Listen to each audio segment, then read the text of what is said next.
Hello my dear students, good morning to all. Let's start your online study after your half yearly exam. So be ready for your online study. Student, firstly take out your English literature book and open your chapter number 9. Yes student, it is your chapter number 9, the Zelkova tree. Zelkova tree एक Japanese tree होता है जो Japan में पाया जाता है. Let's start. One warm sunny day, a young man was walking out. एक गर्मी का दिन था, उसमें एक युवा आदमी घूम रहा था. As he walked, the sun rose higher and higher. जैसे ही वह घूमा तो सूरज जो है वो और तेज होता गया. The sun man was tired and hot. Yo young man जो था वो थक चुका था और गर्मी भी उसे बहुत लग रही थी. And he wished he could find a nice cool spot to rest. और उसकी इच्छा थी कि उसे कोई कूल स्पॉट रेस्ट के लिए मिल जाए. As if he had conserve it in his imagination. जैसे ही वह उस बारे में सोच रहा था, इमेजिनेशन कर रहा था, he suddenly came upon that very spot. वह अचानक से उसे बहुत जल्दी वो स्पॉट मिल गया. A patch of grass was shaded by a tall zelkova tree. एक घास से भरा हुआ छोटा सा मैदान था जो जेलकोवा ट्री जिसके पास खड़ा हुआ था, जो जेलकोवा ट्री के साथ था. The grew in the yard of wealthy merchant's house. जो कि एक बहुत धनी मर्चेंट था, धनी व्यापारी था, उसके घर के बाहर था. The tree was tall. Tree बहुत लंबा था. Its branches long. उसकी शाखाएं बहुत बड़ी थी. And now at noon. और अब दोपहरी में it spread shade outside the garden gates. उसकी जो छाएं थी, जो उसकी जेलकोवा ट्री की जो छाया थी, वो उसके गार्डन के गेट तक आ रही थी. Into a tiny park beside the merchant's house. जो कि उसका छोटा सा पार्क था मर्चेंट हाउस के पास, जो व्यापारी का घर था उसके घर के पास. The young man smiled and sat in that sweet shade. Young man ने स्माइल किया और वो उस प्यारी सी छाई के नीचे बैठ गया. He sighed with delight. वह बहुत खुश था. This must be heaven. जैसे कि वो स्वर्ग में आ गया हो. He said aloud. वह जोर से चिल्लाया. But at the same time the merchant was arriving home. लेकिन जैसे ही वो चिल्लाया तो उस घर का जो वो था, मालिक था, मर्चेंट था, वो घर वापस आ चुका था. When he saw the young man sitting there in the shade of his Zelkova tree, he stopped before him. जैसे ही उसने यंग मैन को जेलकोवा ट्री की छाया में बैठे हुए देखा, वह वहीं उससे पहले रुक गया. Excuse me, you can't stay here, he said. और उसने कहा, Excuse me, आप यहाँ नहीं रुक सकते.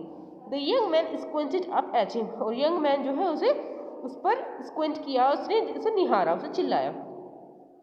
I beg your pardon, what is that? He asked. कि मैं आपसे क्षमा चाहता हूँ, लेकिन क्या हुआ? उसने पूछा. You are sitting in my shade, said the merchant. उसके बाद उस मर्चेंट ने कहा कि तुम मेरी शेड में बैठ रहे हो. Your shade, the young man asked. उस यंग मैन ने पूछा कि आपकी shade. He could not believe what he was hearing. उसने कहा, उसे विश्वास नहीं हुआ कि वो क्या सुन रहा था. But I am not sitting inside your gate. लेकिन मैं आपके गेट के अंदर नहीं बैठा हूँ. The zelkova tree belongs to me. उस मर्चेंट ने कहा कि जेलकोवा ट्री जो है वो मुझसे बिलोंग करता है. My grandfather plants on the trees and its shade. मेरे दादा ने ये प्लांट्स को लगाया था और उसकी शेड को यूज करते थे. If you want to remain where you are, you have to pay for its use. अगर तुम अब भी यहाँ पर बैठना चाहते हो, उसकी छाया लेना चाहते हो, तो तुम्हें इसके लिए कुछ ना कुछ पे करना पड़ेगा. The young man was a clever fellow. तो यंग मैन जो था बहुत ही क्लेवर था. ही थॉट अबाउट इज ब्रीफली. उसने उसके बारे में बहुत छोटा सोचा. He had heard merchant was a greedy. उसने लगा कि मर्चेंट जो है वो बहुत ही लालची था, सेल्फिश मैन था. Perhaps he needed to learn a lesson. और शायद उसे एक पाठ पढ़ाना चाहिए था. In this moment the young man said. इस मोमेंट पर उस यंग मैन ने कहा, I will pay you for your shade. कि मैं आपकी शेड के लिए आपको पे करूंगा. But you will have to sign a contract that explains I have purchased the use of your shade. लेकिन इसके लिए आपको एक कॉन्ट्रैक्ट साइन करना होगा और उस पर एक्सप्लेन करना होगा कि मैंने आपकी ये शेड को खरीद लिया है. The merchant smile. तो मर्चेंट ने स्माइल किया. Of course he had. उसने कहा of course. And he offered an outrageous sum, hoping to end its conversation. और उसने उस कॉन्ट्रैक्ट पेपर अपनी कन्वर्सेशन को कर दिया, लिख लिया। The young man smile, young man ने स्माइल किया। ग्लैड टू पे, वो पे करने के लिए खुश था। So long as you will sign the agreement, जैसे कि उसने एग्रीमेंट को साइन कर लिया था। And with that he wrote out a brief agreement on a piece of paper, और उसने एक छोटे से पेपर पर उसका वो एग्रीमेंट जो था ब्रीफली लिख लिया। Giving him the right to use the shade of the zelkova tree whenever he wished, उसने उस पर लिखा कि जब तक उसकी मर्जी होगी वो उस पेड़ की छाया में बैठेगा, उस पेड़ की छाया को यूज करेगा। Happy to end the conversation, जब बात खत्म हो गई, the merchant sign the agreement, merchant ने एग्रीमेंट साइन कर दिया। एंड टुक द मनी, और पैसे ले लिए। एज ही वॉक्ड इनसाइड, जैसे ही वो अंदर गया, he shook his head and muttered food. The young man fell asleep, young man सो गया। And when he woke he hurried home to tell his friends of his next day was sunny again। जब young man सो गया और जैसे ही वो उठा तो उसने जल्दी से जल्दी अपने फ्रेंड्स को उस मार्वलस परचेज के बारे में बताया। Next day was sunny again, अगला दिन भी सूरज का दिन था, गर्मी थी। The young man waited until late in the afternoon when the sun had moved across the sky and the shade of Zalkova tree extended into the merchant's yard। Young man जो था वो जब तक दोपहर तक वेट करता रहा कि जब सूरज घूमकर आसमान में वो दूसरी तरफ पहुंचेगा, जिससे कि उस ज़ल्कोवा ट्री की छाया जो है वो बढ़कर मर्चेंट के यार्ड तक पहुंच जाएगी। He and his best friend, वो और उसका best friend carrying a basket, basket लेकर आए। Walk to the merchant's house, और मर्चेंट हाउस पर गए। They stepped inside the gate, वे जैसे ही उन्होंने गेट के अंदर गए, sat upon the merchant's lawn, और मर्चेंट के लॉन में जाकर बैठ गए। एंड अनपैक देयर पिकनिक, और अपनी पिकनिक को पैक करने लगे। When the merchant looked out of his window he and saw the young man eating lunch outside, जैसे ही मर्चेंट ने बाहर देखा विंडो की और उसने देखा कि वो यंग मैन जो था वहां पर लंच कर रहा था। ही स्टॉम्प्ड, वह चिल्लाया, दिस इज माई प्रॉपर्टी, उसने कहा ये मेरी प्रॉपर्टी है। He said you can't sit here, तुम यहाँ नहीं बैठ सकते। The young man laughed and pulled the contract from his pocket, young man हंसा और उसने अपनी जेब से वो कॉन्ट्रैक्ट बाहर निकाला। You sold me the shade of your zelkova tree, की आपने इस ज़ल्कोवा ट्री की शेड को मुझे बेचा है।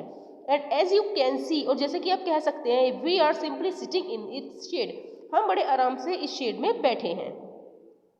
That's not what I mean, the merchant raged, merchant गुस्साया और उसने कहा कि ये मेरा मतलब नहीं था। But it is our agreement, the young man said, और तो यंग मैन ने कहा कि लेकिन ये तो हमारा एग्रीमेंट था। Now the sun moved further west and the shadow moved towards the porch, जैसे ही सूरज घूमा, उस पश्चिम की तरफ घूम गया तो उसकी धूप जो थी उसके चारों तरफ घूम गई। The young man walked to the porch and made themself quite comfortable, तो यंग मैन भी उस पोर्च के आसपास घूमने लगा और अपने आप को उसे कंफर्टेबल फील कराने लगा। I will return your money, merchant said, उस मर्चेंट ने कहा, व्यापारी ने कहा कि मैं तुम्हारे पैसे लौटा दूंगा। जस्ट लीव माई प्रॉपर्टी, मेरी प्रॉपर्टी को छोड़ दो। No thank you, said the young man, young man ने कहा नहीं thank you, I quite like my purchase, मैं अपनी परचेज को रखूंगा। I will pay you double man then, the merchant sputtered, merchant चिल्लाया, उसने कहा कि मैं तुम्हें डबल पे करूंगा। And just then he saw the shadow slide into his house and to young man open the door and walked inside, जैसे ही उसने देखा, पेड़ की छाया को देखा अपने घर की, and the two young man is open the door and walked inside, उसने देखा कि दो यंग मैन उसके गेट को खोले थे और अंदर घुस आए। The merchant followed them, merchant ने उसे फॉलो किया। Triple, I will pay you triple, he cried, वह चिल्लाया और उसने कहा कि मैं तुम्हें ट्रिपल पे करूंगा। Once again the young man shook his head, दोबारा से उस यंग मैन ने अपना सिर पटका और कहा what you want, the merchant weld, तो मर्चेंट ने उससे पूछा तुम क्या चाहते हो। Again the young man thought a while, दोबारा से उस यंग मैन ने फिर से सोचा कि if he had a great deal of money, कि अगर ये ग्रेट डील मनी की रखता है, he could be helpful to the poor, वो पुअर्स के लिए बहुत हेल्पफुल होगी। He looked at the merchant, उसने मर्चेंट को देखा। He had no wish to destroy anyone, उसने कहा कि मुझे किसी को डिस्ट्रॉय करने की कोई इच्छा नहीं है। Give me half your fortune and I will sign back my rights to your shade, उसने कहा कि मुझे आप अपने फॉर्चून का, अपने हिस्से का आधा हिस्सा दे दीजिए और मैं आपको मैंने जो कॉन्ट्रैक्ट पे साइन किया है वो उसे मैं वापस ले लूँगा। द मर्चेंट एग्री हुआ and so it was the everyone in the village lived happily ever after। तो मर्चेंट एग्री हुआ और उसने अपने हिस्से का गांव में प्रत्येक को अपना अपना हिस्सा थोड़ा थोड़ा बांट दिया, जिससे गांव के सभी लोग खुशी खुशी रहने लगे। Okay students, I hope you all understand. If you don't understand please read the video and read the chapter. Good luck.